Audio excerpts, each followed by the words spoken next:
Sure. Hey there! Hey there. Bob from Oregon's Cosmic Garden. Welcome to the OCGFAM show to you, my YouTube buddies. Viewer questions 9. Scott, are you ready? Yeah, viewer questions 9? Well, we've gone through this before. I started over at some point to make the viewer questions episode separate from the episodes. So we're like on 7 something with the episodes, and we did like 10 or 20 viewer questions before I started numbering them separately. Makes sense. Nah. This seems like we should be further along than 9. Well, I think we are. We just counted them as a regular episode. Even since the reboot. Yeah. Yeah, I don't know. Maybe we take time off in between, then they go forever. Yeah, we could take less time off, or we could just do this every day. Because it's so easy for us to get this together. And we're so on topic all the time, so on point. Absolutely. Oh, I'm sure we'd be even actually start bringing guests on, so we can start just, So that's not a bad idea. Newton. Yeah, well, we can just make Newton part of the show, and then we'd have no guests. Yeah, I love Newton, but Yeah, no. He's not a show guy. He's not a no. He hates him. He hates being on it. He hates talking online. He's a great human being, but he's not a OCGFAM face. No, and the thing I think people don't get about Newton is that while he is outwardly serene, he is capably violent. Oh, I think he's kind of like That's what I love about him. We're the ones that I ever tell you the story when we were in Reno at an event, and we were outside waiting to leave the hotel, and these people walked up to us. This woman, she's like, "Were you guys in the band at the casino last night?" Because yeah. And we're in the band. So we had our makes sense. You guys are clearly in the band, like ZZ Top style. No, I love Newton because we're very good human beings, but if we had to kill something, we'd probably tag team that out and take care of pretty quick. Awesome. All right. Something, not someone. I said something. Something, not someone. No. God, no. Stefan Williams. What is the Gaia flush he speaks of, referring to you? Gotcha.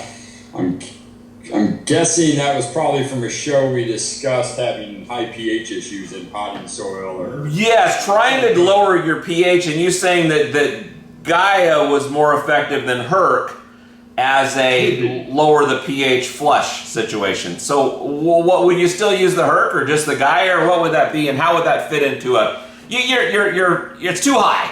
Your pH is too high. What do you do? How do you do this? Just a second. Sorry. I had that on silent. All right, I'm back. Sorry, you can keep talking. It's just me leaving. I need to start talking, so... Gaia flush for high pH. Well, I think what that basically boils down to is when you have a pH that's not like super out of range, like a 8.5 or a 9, but you're in the, low 7s, mid 7s, you're trying to get them back down, maybe you have too much alkalinity in your water, or you top dress the wrong type of limestone, or, basically you're just reacting to something in the soil that's not aggressively high. The Gaia, I just found... A lot of times when we're trying to correct this pH issue, we don't really want to skip the feeding aspect of that correction, where, Herculean is great because it helps lower that pH. You can control the pH of what's going in of that flush. Yeah. But it's more designed to kind of pull down the ppms than it is to pull down the pH. Right. And I think with Gaia, because of the diversity of the organic acids in Gaia, the way it's all structured in there, you're getting the full balance of the food from that broad spectrum food source while still hitting it with that low pH, which will help it react and bring that pH up a little bit faster than just Herc by itself. So I want to ask another question to follow up to that. So because I feel like a lot of times people maybe are like, I've got high pH, and so they're dragging down their feeding pHs every single time they feed, trying to bring that number down. If you were doing this, would you still be getting in the low end of 6.3 on your feedings, or would you do like a flush with this and then be 6.4, 6.8, 6.6, 6 whatever on your feedings, or would you still be trying to pull toward the low end on your feedings, or just using this Gaia flush every third or fourth time and then trying to get out of it that way? Well, I think it really boils down to what's the root cause of why my pH is at this level, because if it's because my alkalinity in my water is 260 parts per million and I'm on a well, then it, we have to kind of address that, because even feeding at a 5.9 every time is never going to balance that out, because you're always depositing high pH solids in your potting medium, so that pH is always going to go up. So, but I think if it's just an accidental this or that, and you're just, you've overfed the pH too many times and you're trying to bring it back down, the Gaia fed at, the 6.0 to 6.3 range for the week or so to get that back into the slurry range we're looking for, then go back to your normal feedings of whatever your pH normally would be during the cycle of the plant's life. So if you're mid-veg, you'd probably still be at 6.1, 6.3. If you're mid-bloom, 6.3, 6.5. Depends on what that root source is, though. That's the problem. Is the root source could be something that's going to continue to happen, so we kind of need to address that or fight it for the rest of your growing career. So this is people that fight that. Yeah. So are you suggesting that I do a feed tea, feed flush situation, and on that flush I do Gaia, or should I do like 3 or 4 feedings that are just Gaia? At least 1 or 2 to find out if that's helping bring down and arrest that higher pH, so it comes to a manageable state. Even if that case, if it's continuously and consistently happening, then the Gaia flush isn't really going to be your answer. Okay. Feedings will be your answer while you try to figure out, how you can correct your pH issue. Often that's just because your water source is so high in pH and alkalinity that you can't control the deposits that are happening in your soil. So that's when like reverse osmosis comes in, or distilled or rainwater, something that's a completely broken down water that can help dissolve that down. Or, the big common question I get now via email is, my well has 225 parts per million of alkalinity, my tap has 23, we come up with blends. So, your well water has this, your RO, you blend those together, you get about 125, 130 parts per million. Maybe your parts per million of your just salinity is 104 from the tap water or from the well, depending on where you're at. Does that make any sense? Yes. So when I'm doing this, if I have a high pH situation, I'm trying to lower it, I would do 2-3 Gaia feedings. And if that doesn't work, or if it does work, but 3, 4, 5 days later, I'm going back up again, I've got a larger problem, and this is not the solution to that. No, you're going to fight this all the way through, and I'd rather, either fight it all the way through and then figure it out before the next run on how you're going to balance or figure out that water situation. And it's almost certainly that a water situation. It's almost certainly that a water situation. Usually, that, or I think we have a viewer's question in here towards the end about putting the wrong type of limestone. If you put a dolomitic lime in there, you're like, I got this 5.9 pH. Now I'm going to slam this dolomitic lime in there because I've heard limestone works great. Right. Everyone just grabs limestone, but they don't read the back. Once it says magnesium oxide, just take your 6 and take it to a 9, because it's going to drive that pH up fast. Now, the way to combat that, which, we can just go right down to that guy, which is, let's see, down TC. Yeah, I'm on it. I top dress with Dolomite Lime. My soil is 8. pH is 8. How do I correct this? Yeah, with his water, I'm thinking I can lower my water pH from 6.8 to 6.3, and then bottom water directly into the saucer instead of top watering. Will this work? It won't. And the only reason is because when you're top watering, it's pushing stuff back in, and you're floating it up, get it to go through.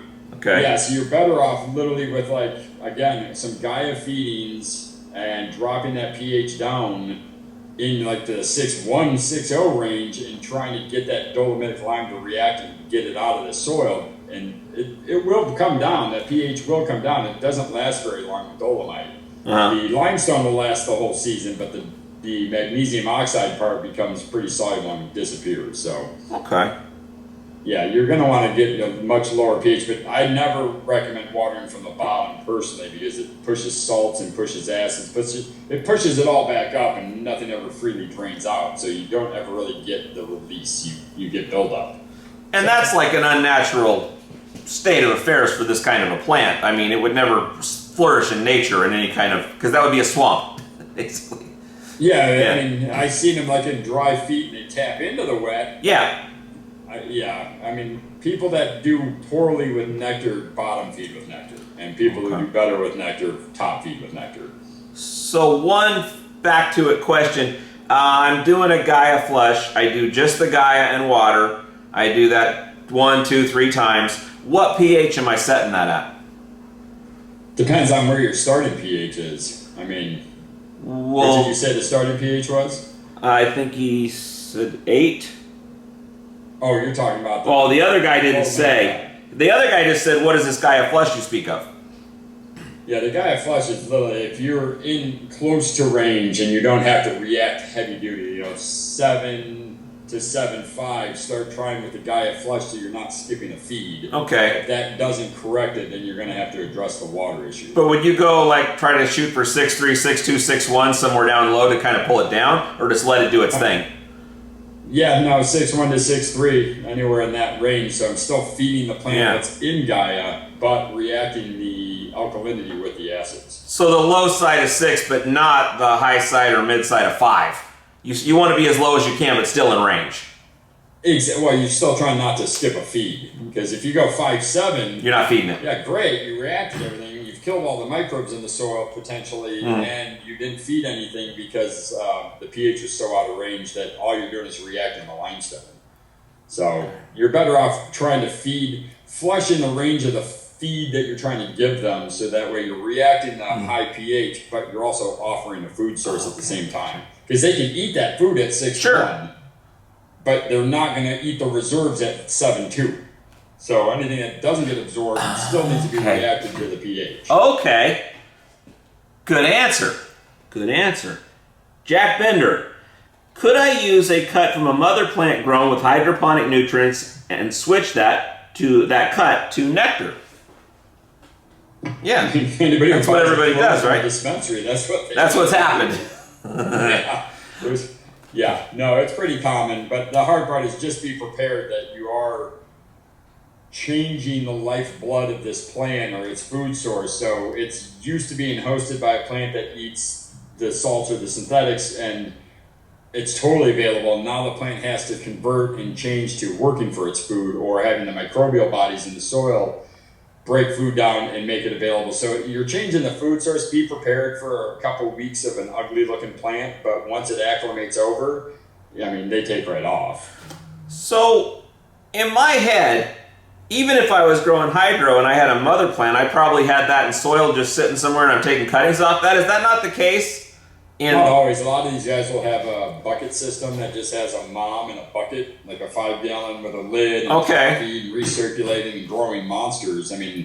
I've seen huge mom plants in little tiny 5-gallon buckets. And is that, they don't keep that mom for years and years? This is more of a commercial operation, or is that even this where someone might have it growing hydro for years and years and years? Oh, mothers are kept around. I know guys who keep them around 12 to 24 months, and basically they just start wearing out and they become too weak, the tops. And then they'll just send them into flowering and get these huge flowering plants. Oh, interesting. Okay. Ta-da! It's probably Toto, but I like ta-da better. Ta-da! I'm in a weird mood. I've been listening to Eckhart Tolle. I'm in the moment. And in the moment, I'm a goof, I find out. Anyway, I have been looking for the answer for this for so long. Thank you so much, Gottenbot, for bringing this to the channel. I have a question about the interaction I'm having between the Sturricane's Cat 3 Stir Bar and Full On. Whenever I mix up my Roman feeds and cultured teas and add Full-On, I find this grainy magnetic powder stuck to both ends of the stir bar. It does not rinse off unless I pull it off with a towel, wondering what this might be, and if I am losing efficacy with Full-On, if it still happens with Zeus Juice, but much less than Full-On. Thank you for the knowledge, guys. This is metal, right? This is... in Full-On, it's iron. And iron will pull out of suspension because we use a iron, it's a chelated iron from Biomin.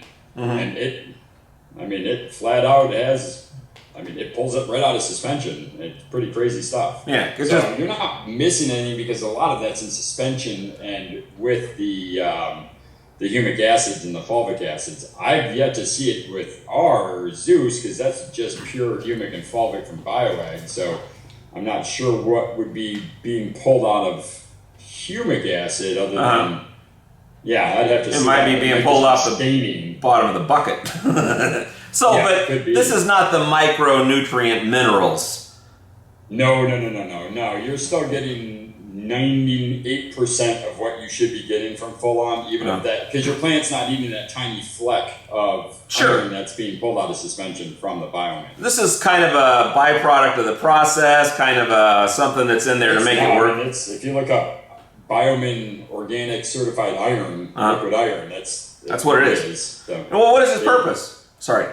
Iron. It's part of their macronutrient load for the Full-On product. Okay. They do have iron in it, and plants do enjoy iron. The nice thing is it's like that stir cane's probably pulling out the heavy metal part of the iron, so it's not becoming. But it can't be absorbed by a plant at that level. I got you. If you it's can, harmless to have out. If it's a chunk of metal, plant's not going to eat that anytime soon. No, it's going to take a minute for that to actually, oxidize and break down and become iron again. But I believe from how Biomin makes their organic iron supplement, it's a byproduct in their concentrate. When that gets added into Full-On is very concentrated in a sense where it's very thick, it's very difficult to stir up and mix when you're producing it because the reactions are happening. They're all trying to merge and meld and blend chemically, and a lot of the elements in Full-On don't want to really blend, so it takes a minute and a lot of agitation to get those things to actually emulsify. So we've seen it on our end when we've played with Full-On, and it's from the Biomin iron. Okay, cool. Good answer. Shane Margetson says, "Hey guys, I gather you don't like RO water, but I need to use it. Can you please do a video on running Nectar for the Gods with RO? Much love and appreciation." So, I guess what we've said in the past, that where he's coming from with this is we've been like, man, if you can use tap water, you should use tap water. It's a lot easier and probably a smoother process. But if you do have to use RO, you got to use RO. But what do you need to do if you are going to use RO to build that back up again? That really, it takes us back to all the alkalinity videos, and that's what alkalinity videos are for, is to help RO growers or rainwater growers or distilled water growers to make sure that their issues don't become pH issues. And that's it. Is there all these people that have had problems with nectar in potting soils and our soils, whatever, it doesn't always, but normally we find out it's their water source is an RO system, or it's a broken water source that is destructured water. Okay. In doing so, just making sure that if you need to use RO, there's nothing wrong with using RO if you have to. It's what are you gonna do? You have to do it. So now you just kind of look over your last few grows and see, what has happened to me in my slurries in the last 3 bloom cycles. So if I'm chronically at 5.7 or 5.6 mid to late bloom, then it's simple. You just fix your soil going into the bloom cycle by adding in the Chimera or adding in a limestone product, something to keep that alkalinity that you get from a good well or from good tap water. That alkalinity is being built into that potting soil, so the RO water has something to steal from the medium rather than just steal from the medium itself. it can take from limestone to build that water back up and restructure it as it's being fed to the plant without stripping the pH out of the soil from not having limestone added to that potting soil. Man, I suck today. I'm off. Doing okay. So I guess what I would say is there are probably some non-specific and hard to quantify disadvantages of using RO water because it's just kind of been stripped. But the main issue is that you're going to run into alkalinity issues. You're going to have pH issues as you get into flower because you're going to lose that alkalinity in your soil. Well, and you'll get comfortable. The problem with it is I think a lot of people get comfortable with the way their veg cycle looks, and they get all excited, and you get in the 4th week, and they're like, yeah, we're rolling. Transition. But the pH in the soil was perfect in veg, and then the RO being acidic by nature because it has no structure or calcium, it keeps robbing through the veg cycle, so you're in that 5.9 to 6.1 range, and plants love that in veg. That's where they kind of thrive with the nitrogen and the phosphorus. The downfalls, then you transition over, we're delivering everything with calcium in the flowering cycle at pretty heavy loads, but your pH is dropped in the veg cycle, so all of a sudden the plants start to yellow, you get the magnesium deficiencies, you get all the things that you think are CalMag issues, and all it really is that your water has stripped all the calcium carbonate out of your potting mix, and now you're left with an acidic soil. That's going to make a really long 8 weeks of trying to flower when your pH is that low. So knowing that this happens every time, and I think that's it, is a lot of folks who've really dove into our last episodes on this and have looked through the internet on this and found when I build my soil up right before bloom by adding in just calcium carbonate, I avoid all these same issues all the way through flowering because that reverse osmosis water is using that limestone to rebuild the water pH and the alkalinity to allow that plant to eat more aggressively without stripping the pH out of the soil. And that calcium specifically is the garden lime or the chimera when it comes out? Yeah. Okay. You want to get just the limestone, or if you don't have an ag store in town, like a drinking water calcite. Okay. Calcite is just a fancy word for water filtration limestone. But you really want to avoid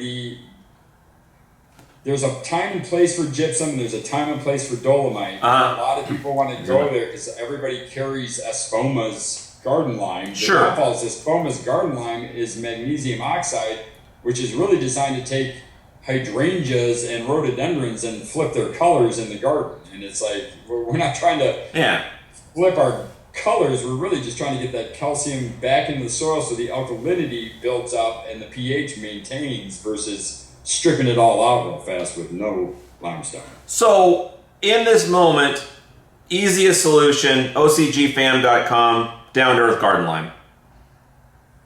Yeah, and actually starting Monday, we'll be bringing over the first load of chimera. Okay. And then that's the solution. Chimera, now see, with chimera, it's designed for all the customers we've been dealing with that email us with a 5.9 pH going into bloom. Yeah. The chimera takes your 5.9, takes it right to 7, and then slowly brings it into the 6.6, 6.8 range throughout the entire flowering cycle. So where garden limestone is, it'll take you from a 5.9 to a 6.6 and then maintain 6.6.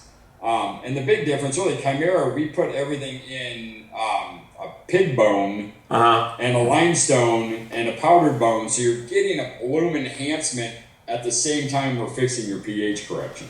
So if I have a problem and I get the chimera and I fix the problem, next time around I don't use the chimera, I get some limestone and I put that fortify my soil with that before I even start? You certainly could. If you don't see a huge dump, like down to 5.7, you probably can get away with just garden limestone. Okay. If you always see the 5.7, 5.8 dump, then the chimera will snap you right back to where it needs to be before flowering and then maintain that the rest of the run. Okay. We put a little tiny bit of dolomitic lime to get the pH to just get there. And then the rest of it is based off of calcium limestone calcite to just slowly release throughout the entire run, depending on how acidic your water is. So, does number 4 soil fix my problem or still need the garden lime even still? Depends on your water. If you're an That's RO, right. rain, or distilled, you're still going to want a garden lime because that's it. We built in alkalinity and calcite into our number 4, but we were still having farms running to 5.7, 5.8 in mid-bloom and then fighting pH until the end of it. And so instead of front loading, because the downfall of a high pH soil right out of the bag is you take a little tiny baby who prefers 5.9 to 6.2, you drop it in a 7.5 alkalinity potting soil, and it's like, I hate you. And then you have to struggle trying to get the pH low enough for the plants to absorb the nitrogen and then take off and explode. So someone should do a show about how to do all this. With hundreds and hundreds of episodes. Whatever happened to that guy? Oh, good shows. Yeah. Okay, I think I've beaten that as much as I can beat it. We'll come back to it another time. The North. Bob, question from a viewer, maybe a good one for viewer questions. Appreciate that, throwing it out there. Say you're, what about using 4-shot as opposed to number 4 for the alkalinity issue? It is more adept at the alkalinity, is it not? Yeah, no, it's built for, basically 4-shot is our answer to everything we did to the guy who was having the 5.7 problem in mid-bloom. Okay, so the 4-shot also has the 1-shot in it, obviously, the 4-shot name. How does that factor in next time around? Do I just add some more 1-shot in, not worry about the 1-shot, or do I have to still put some garden lime in if I'm recycling that soil time to time? Same thing. You'd want to do a slurry, see where everything is at the end of the run, get a composting going, and then test it, and then add back to it your limestone, your chimera, or what a lot of people do instead of front-loading limestone in a 4-shot recycled. They'll add the 1-shot, they'll get through the veg cycle, they'll add the chimera in the last week of veg before they go into bloom. That builds in all the alkalinity back and the phosphorus feeding cycle and corrects their pH, and then they can run it all the way to the end. Okay. This is like, you know, you're out there stacking wood, you have some leather gloves, you're out there welding, you have some really thick leather gloves. It depends on what you're doing, what you're dealing with as to how much protection you need from this. So you really have to kind of diagnose. You can't just throw stuff at it because... No, that's the problem with chimera is that a lot of people just want to get it, use it because it's a brand or it's a product that this brand makes. And it's like, I appreciate all of the excitement. I appreciate all those that are willing to support, but don't apply this stuff without a slurry test because you will definitely put yourself out of range and it's not worth it. I mean, it's a great product. You know, if you really need the bloom enhancement, but your pH is perfect, feed them heavier and give them some searseeds. If your pH is dumping, then yeah, grab the chimera. It's going to help you get that pH back to where it needs to be while giving it that flowering food source. But it's not for everybody by any means. If you didn't want to deal with all of this, would you just not Buy use... weed? Yeah. That's all right. They'll still buy it from people who grow it. Fair enough. If you were just using a good soil and you were just using 1-shot, would you run into these issues still? I mean, because any kind of plant is... tap water, your tap water, and still... the store's tap water. We're talking 3 different water sources. And guess it's only going to get worse. I mean, it's around here in Southern Oregon, the water starting this season was plentiful and high alkalinity, and now it's through the roof on pH and almost gone. So it boils down to drought, rain conditions, well depth, tap water, treatment centers. I mean, nobody's water is perfectly the same. So I can't tell you that would be, like in Michigan, on the eastern side of the state, 4-shot, their water, and number 4 in their water with some 1-shot would be perfect because they have all the alkalinity in the world built into their water. Now, Mesa, Arizona probably needs the 4-shot and chimera and some extra searseeds to make sure they stay fed. So I guess what we're dealing with here kind of is like when people are using salt-based nutrients, they coincidentally or by design work at very low pHs, and so it just kind of all works, right? But when you want that and the solubility and stability of their nutrients, you know, I mean, if they're running a 3-part full NPK, everything they need in 3 parts, according to the manufacturer. Sure. You know, you're feeding the plant. That's the most people can grow in rock wool. It's like woven stone, and you can feed them and get all the way through with huge yields by just hitting them with totally available salts. So they don't run into nearly the same issues as people that are trying to dial in their pHs in their potting soils, or, you know, a lot of people with the organic living soils will say, oh no, soils will pH balance themselves. And it's like, will they? Yes, and absolutely not. And the downfall is that you're in a 10-gallon pot. Yeah.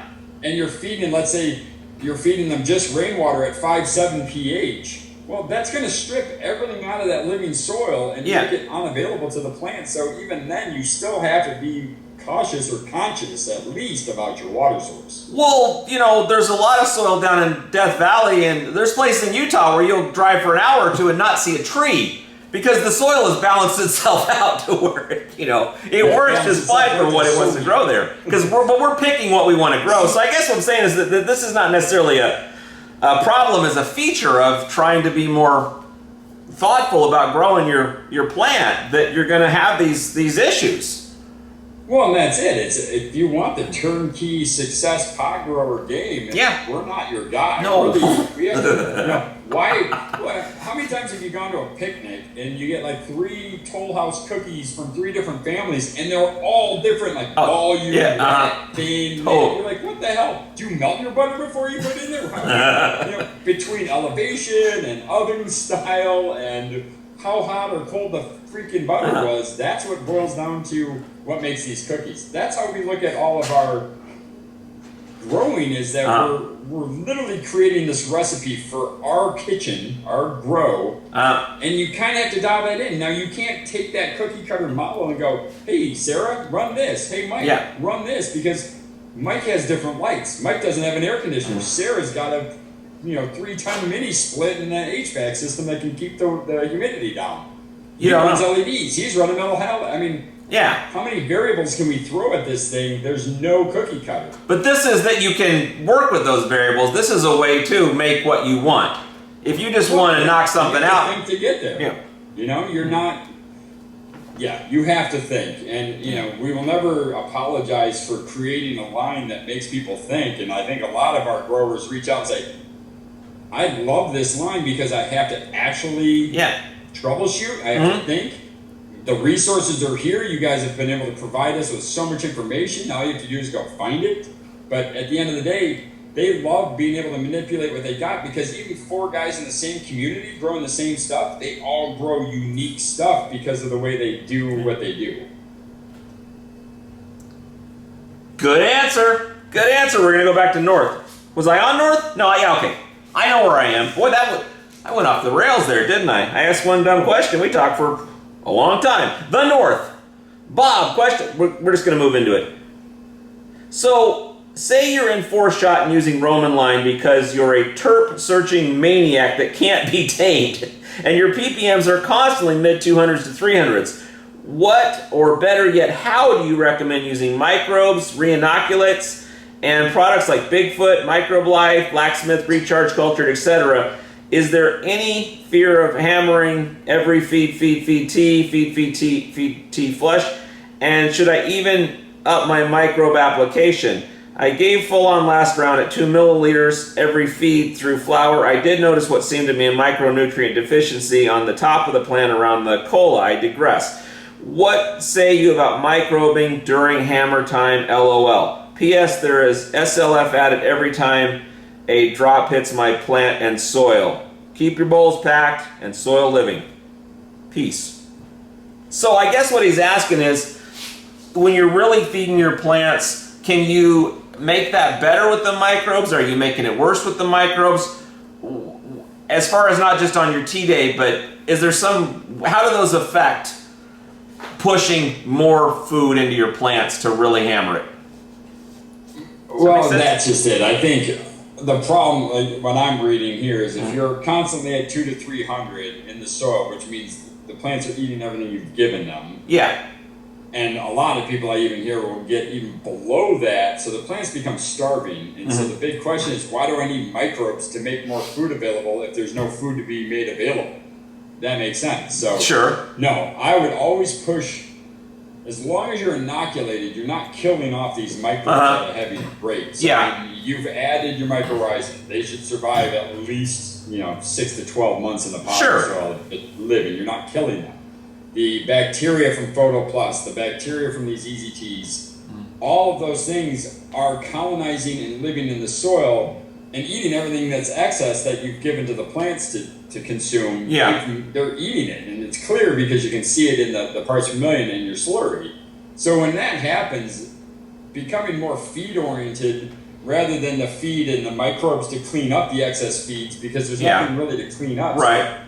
So I would be more hesitant to keep my teas going and push those back to just less rapid. I mean, less frequency, just so I can make sure I'm maintaining the feed for the plant. Or I do like microbes, and I do believe that they're, we're huge microbial fans, but when I get to that situation and I can't quite feed enough, and I'm feeding them every single time, and the flush just becomes a deterrent or a detriment, then I will just add in one shot, build my parts per million reserves up in that potting soil, so then I can go back to the feed back to a tea, so the tea microbes go back and eat that one shot and make that stuff available. But when you're just chasing the 200 parts per million tail, the teas are worthless. They're never worthless, but they become a detriment because you're trying to keep your parts per million up in the root zone, and they're consuming it down so fast that your plants actually begin to starve from that. So let me ask you this. This is what I got from that the microbes are not just to eat the excess food, but to facilitate the process of the plant eating more efficiently. But if your plant is eating everything there is almost certainly good microbial life in that soil. Yeah, they've done their job. Yeah. They've made it all available. And, like a lot of the Microbe Life products are designed to colonize roots for protection, so they're also there to make sure you don't get pithy. I mean, don't get, the viruses or pathogens from entering in the root zone. So, but once they're there, they're colonizing. You're not really killing them. You're not rototilling them. You're not just flashing them with acid. So there's no, the need for re-inoculating your teas with our model of feed tea, feed flush. If you don't have food for them, there's no point in having the tea days, in a sense of you're not being able to feed them anymore. So stop putting more life in there if there's no food for them to have. And if your plant's eating X-teen ppms every day, it is almost certainly working down in there, and you don't need to fix it to some extent. You still want to do your tea, but you don't have to. You wouldn't be doing this every day, because obviously if it's eating all this food, it's okay. Well, until the point where it's starving, and then it becomes a catch-up game, and catch-up games are often harder to play because it's always 150 to 250. They're just not getting enough. They're yellowing. We've literally had to throw one shot on a heavy load on top just to rebuild in the reserves for the bottle feed. Okay. So the mycorrhiza, Bigfoot, whatever, certainly is some sort of put it in and you're pretty much done kind of thing, unless you replant or that kind of thing. But the microbe life and then any kind of powdered teas, that sort of thing, is something you wouldn't be hammering that because you don't want to waste that food, but you would still be certainly doing that. Oh I'm all for the microbials. Like I said, I would never poop on microbial inoculants, but if you don't have the food sources for them, then you're wasting money and energy trying to feed and microbes something that there's no reserves left. Okay. Jeremy Becker. Great job, Bob. I'm a newbie here. So my question is that if the ppm is too high or the ppm is too low, how do you correct that in the soil? My assumption would be to either is lower the amount of nutrients in my solution and the ppm was too high, and if the ppm was too low, add some more nutrients. His spelling correct thing is messed up a little bit. Am I right in thinking this, or is my thinking off? Many other seasoned veterans out there, feel free to chime. Also, I want to do is make my girls healthy again and get the basics so I can get everything right and become a horticulturist. My favorite colors are not yellow, light green is green around, LOL. So I guess what he's asking is if if it's too high, wouldn't you give them less? Not necessarily. Not necessarily, because you'd have to investigate what happened. Why did they stop eating? Do the flush, put a reset in, because this plant likes to eat. Yeah. And so, if your ppms are too high, my go-to always is flush. Yeah. You're above that 500, something has occurred, and usually it's something else beyond the ppm that's occurred. Why is it too high? Because if your plants look like garbage, your parts per million are 700, the pH is 5.9, there's your issue. Sure. pH is too low, nutrients aren't being available, the plants are yellowing because they're locked out. Now, super soil guys or living soil guys or people who they pre-build their potting soils, they can have 1,400 parts per million built into their soils and the plants be gorgeous and healthy because the pH is right on point and they're eating it and continuously eating it throughout the entire cycle. But with our liquid products, if you can get yourself up above that 600-700 parts per million, there's a reason why it was allowed to get that high, and it's usually going to be something in the pH or waterlogged or overwatered. It's investigating the other causes to why this is occurring. So number one being watering, number two being pH, or those being 1A and 1B kind of thing. Then, and would you say that if you're following the feeding chart, although it is just a guideline, that you're almost certainly not overfeeding your plant? No, there's some cookies genetics out there that would probably prefer less Athena, less Medusa, no Pegasus. They stay super green. They'll stay green with 250 parts per million in the soil. So I think a lot of it will be genetics at that point. But yes, if you're feeding or following the schedule, for the most part, that's going to be very middle of the road for most cultivars. So you're seeing 500, 600 different than seeing 1,500, 2,000, something like that is almost certainly a pH issue as opposed to feeding them too much. If you see if you're seeing consistently like 600s and your pH is good, are you overfeeding them or is there something else going on? Depends now, because we're finding with these LEDs and these high output lights that are just dialed, that if you're below 500 parts per million, and that's where we're creating a new feeding schedule, we're trying to create a new section in the manual, but they almost just demand that 500 to 600 parts per million as a reserve in the soil. Anything below 500 is starving for an LED plant because they're just processing the food so darn fast, the plants just rock through that nutrition. So the velocity is speeded up to the situation where I need to see 500 now, because before my 1,500, 2,000 can get to that plant, it's going to eat through the 500 that's available now, and I'm going to have a 4 in the morning hungry plant. It seems like that, and really, it's the folks that run that mid-5s are finding that they're getting the best yields. They're getting the quality out of that when they get into because our original slurries are, I think, 300 to 400, right? 250 to 450. Sure. Yeah, 450 now under a Next Light LED is virtually starving. You're feeding them at 1,800 parts per million, and they're ending up at 500. And so they're eating it all. It sets the bar at a different level. I wish I could not bro science this one. Yeah. It's something we're all learning about, why they eat at such a different rate. Well, we know why. The energy level is so much more efficient in these LEDs, but why is it that I can have 500 to 600 parts per million left in the soil without having any ill-looking plants or any stressed out leaves or any deficiencies? Where if I was at 300 with an LED, they're yellow, they're intravenously, fading, they've got all sorts of deficiencies because they just can't eat enough. So it's interesting. We're in a time of change when it comes to these new lights. So in the absence of complete knowledge of what's going on, what's the move? Just feed more?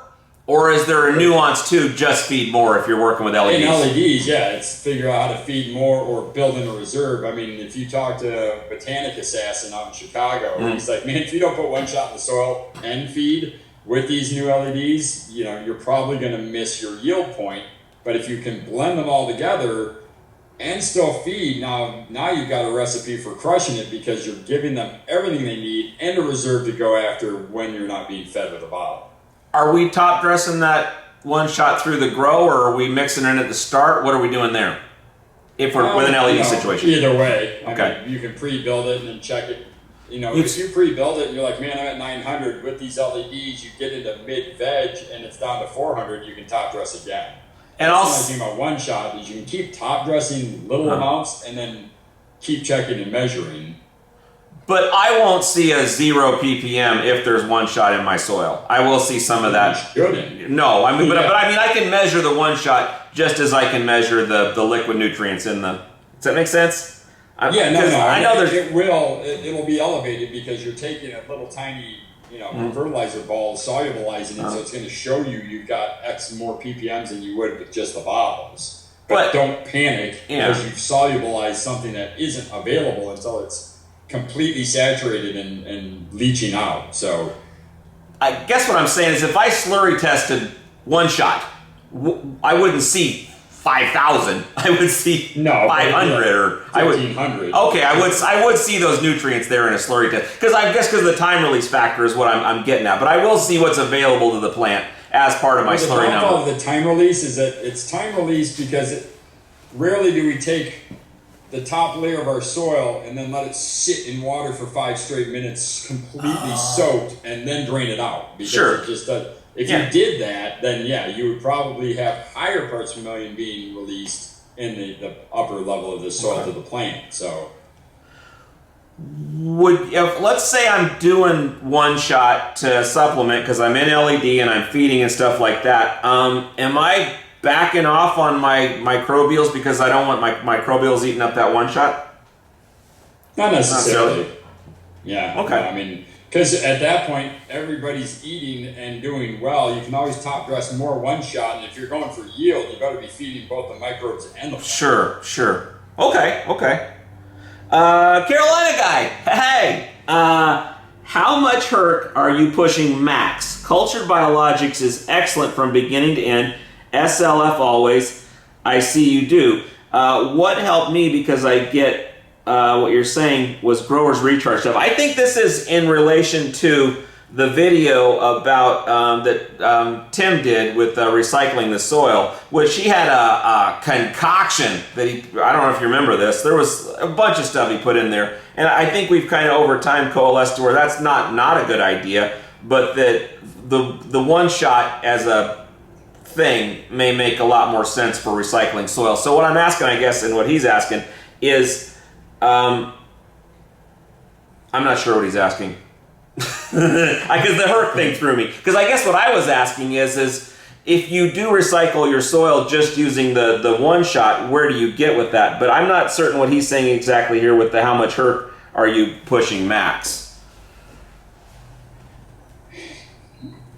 Yeah, I guess we'd have to go back and see what episode this was pulled from to see the context. Because it almost seems like it's another one of those, super soil concepts with all the microbial stuff. How much Herc can I push on top of that, maybe? I think that might be, yeah. Well, what's that grower's recharge? That's just kind of a soil nutrient thing, isn't it? It's basically pre-cultured. So it was like cultured 1. Oh, I got you. Okay. Okay. Their own version. So recharge, I believe, is just Scotty Reel from Dude Grow Show. That's his product line. Oh, okay. The microbial. It's a it's a tea. It's effective and does its job well. And now it's but I think with the Herc, you're sitting there trying to push them and the plant still, because it's a soluble form of calcium. This is how I'm taking this question. Okay. If you have all these microbes built in, man, Carolina just needs to email me. It's a tongue twister. I don't know what to do for it. Well, and the problem too is when we throw all these questions in here, is a lot of times we miss the context. So we can get to that one next time around if you could. You get your car fixed? All right. So you're just gonna leave that here until after the weekend? Yeah. All right, come back up when you're done. All right. All right. Sorry. Frank Silvestri. Hey, Bob. I'm in need of some help. I currently have a medical plant on its 6th week of veg. It is in a 5-gallon of cocoa in one shot, and I want to switch to the sample kit I just received. Any knowledge of how I can share, you can share is greatly appreciated. So looks like he's plant in 5. He's in one shot. He's growing one shot in cocoa. And he just got his kit, and he's like, "Well, what do I do?" Well, and he's 6 weeks. He's 5 weeks into a 6 week veg. He's into 6 weeks of veg. Yeah. Okay. So it doesn't say where he's at in the process. On it. Oh, the plant's on its 6th week of veg. It's not a 6-week veg. His plant's on the 6th week of veg. And so the good news is they're on one shot. In cocoa. How do the plants look would be my question. What's the current slurry? But outside of that, just get to feeding once that kit shows up. And you're probably going to start them. I'd start them, you're going to acclimate them to fast available food sources. So I would start at the early veg for 2 feedings and then move right to the mid veg right out of, 1 to 2. Okay. Just acclimate them nice and slow with a half rate feed. And then bring them into the mid for a couple feeds, then go to the late and see where they stand. But, I mean, it's gentle, and especially at the rates that are on the feeding schedule in the sample kit, even with the one shot after 6 weeks, they're going to be ready to eat whatever you're going to pour in there. So you'd like do 2 half strength early, 2 full strength early, 2 mid regular strength, and then see how happy it is, and then start moving into a late veg? Yep. Okay. Yep. Okay. Graybush 1976. So if fluctuation in pH will determine what a plant is going to uptake, is it possible to swing pH specific ways for different phases of growth? I see the feeding charts do vary the pH during veg and flower, but in flower, would it be wise to stick to a pH range that flavors the P and K uptake versus pH that allows nitrogen uptake, or let it swing even into flower? Any suggestions on pH range specific to flower stages? I will be examining an uptake chart. So you're going lower pH as you in veg, and then you're raising that up. And just for everyone, and even me, why do you do that? Well, it's like he said there's a nutrient availability chart, which is very elementary graphic design of here's nitrogen, phosphorus, potassium, calcium, magnesium, manganese, boron. It gives you all the elements and where they fit on a pH chart as far as availability for the plant. And a lot of people just take that chart and they go, everything's most available here at 6. It's like, well, that's great. Nitrogen's most available in these forms or at this level. Phosphorus really is like 6, 5.9 to 6.3 is phosphorus. Most of your trace minerals are going to be a little bit in the higher range of the 6.4 and up. Most of your micros like NP and K, they're going to be on a lower scale. We're operating with calcium again. And that's the whole thing is with calcium, we can decide, our nitrogen isn't a 5.9 nitrate from blood meal. It is a protein from hair that we've broken down and made into a protein chain with nitrogen bonds to it. As that protein is consumed, the nitrogen bonds are released, the plant can absorb it, so it doesn't have to be at 5.9 to 6.1. It can be available at 6.4, 6.5, 6.6 because it's a protein release versus a nitrate release. So I think the feeding schedules kind of nail it on the head that you're trying to get more growth in flowering, hitting the lower end of that 6.4 versus I'm trying to stack fruit by pumping in the calcium phosphate into the flower sites, then I need to be closer to that 6.6. Where NPK nutrient people, they can run 5.9 to 6.2 nonstop and cover all the bases. But what we see is the more diverse our pH schedule becomes with the diverse levels of calcium and proteins and amino acids we add, that's what gives us the terpene enhancements. It gives us our aesthetics and our color changing.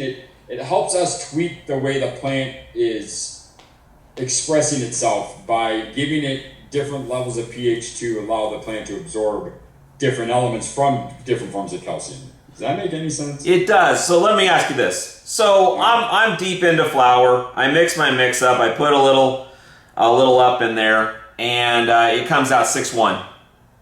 Would I put a little more in, or would I mean, for that? Does it hurt anything for that one feeding? I mean, does it help anything for that one feeding to be at 6-1, 6-2 over being at 6-6, 6-7, 6-8? I mean, would you vary it that much, or no? Would you try to bring it that way? It wouldn't harm anything.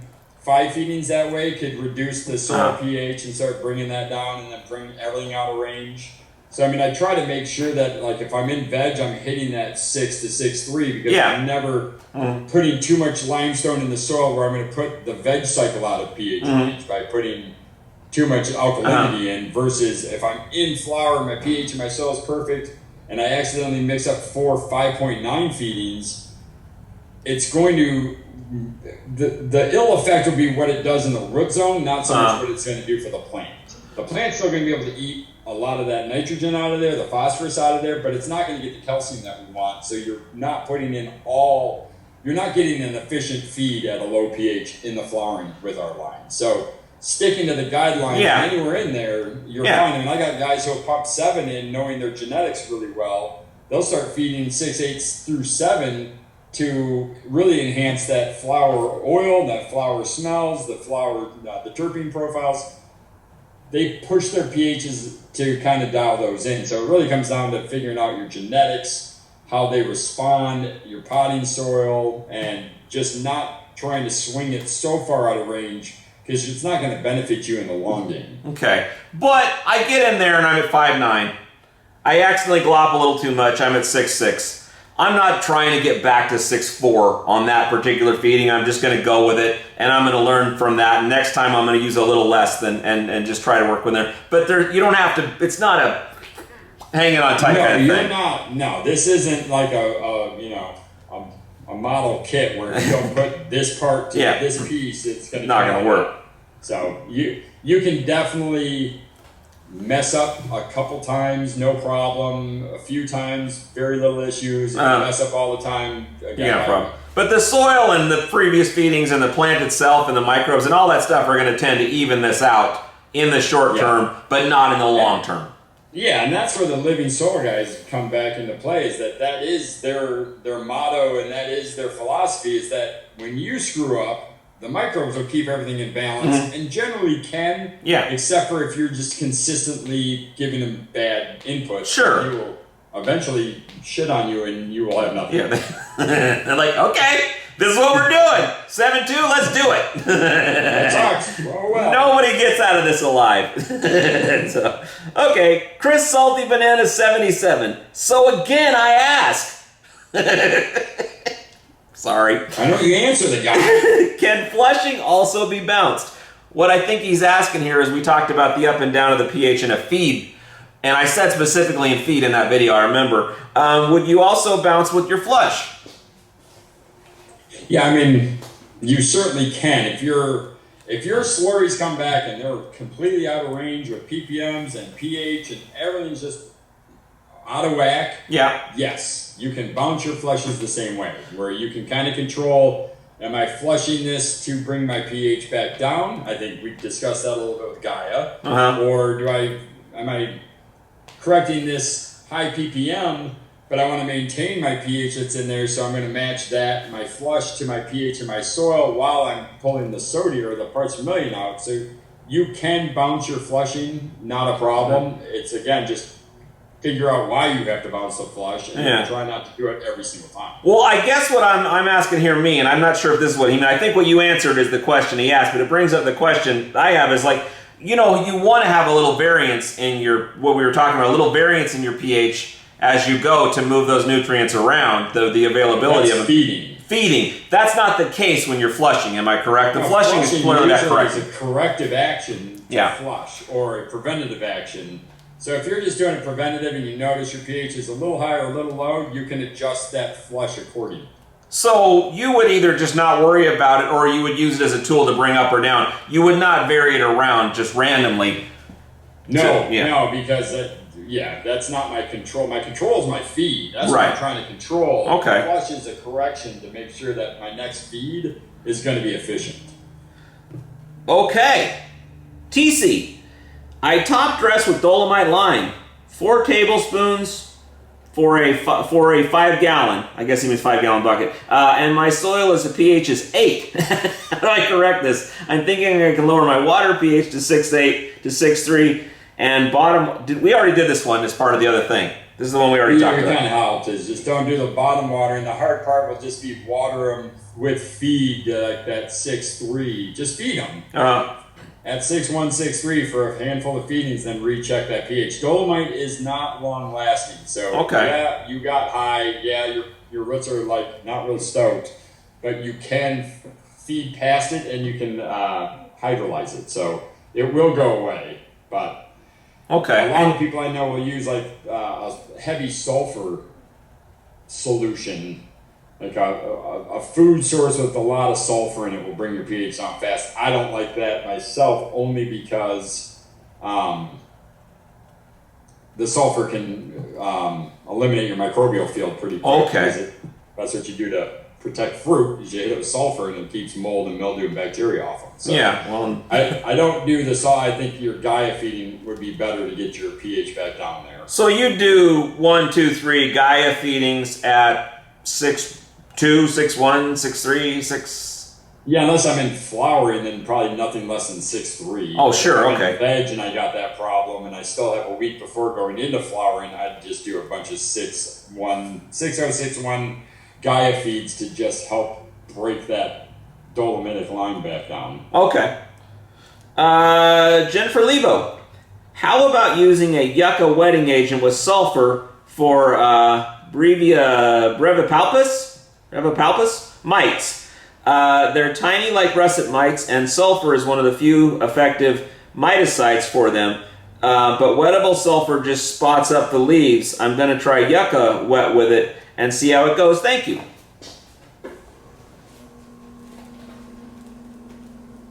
How do wedding... Sweet.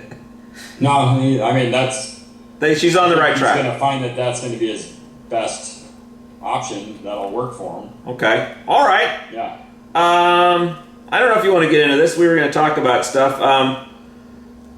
Gaia and Medusa in the growth cycle, as far as like using one over the other to the combination of the two, because I wanted to talk about some kind of basics of the thing.